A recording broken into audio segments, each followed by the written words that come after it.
Amanya gange nze Yiga Patrick. Wano wetuli ye Bubuubi.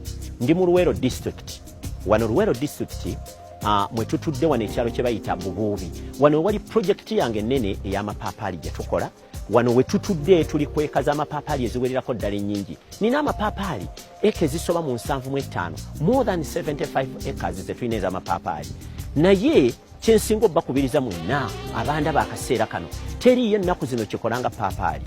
Edda twanywanga ku mukyuzi gw'amapaapaali mu supermarkets, kati tegukyaliyo gwaggwayo kubanga tewaliwo mapaapaali tubadde nga tugajjeyo wala. Naye kaakati we tuwogerera amapaapaali tegakyalabika ate nga amapaapaali gali katale. Epaapaali limu mu katale mumanyi nti kati tuligula epaapaali limu 3,000, 2,205.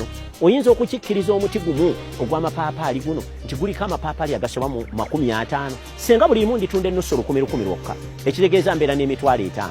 Ekemu ey'amapaapaali nabagamba egendako amapaapaali 4,405. Njagala okubyemu olaba obungi bwa ssente z'oba otuddeko.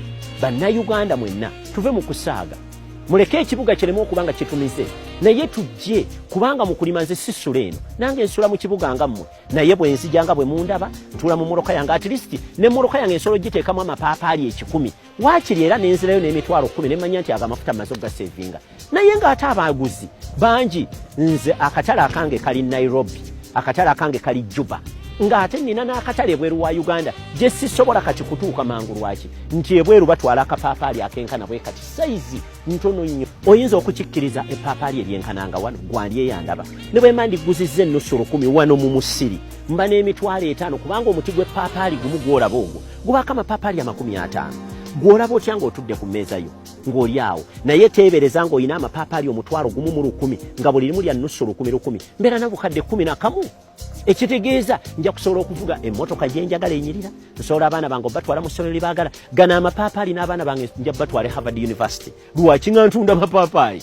Kakati ate era nabo nabatwala Harvard University era nabo bagenda kusoma ekintu kimu, agribusiness. Eyo ye Uganda weetuuse. Mwebale nnyo okumpuliriza. Nze Yiga Patrick. Let's go farming. Let's do farming as a business. Leka tukole obulimi, leka tufuule obulimi omulimu. Ekyo kyenkubiriza bannayuganda bonna.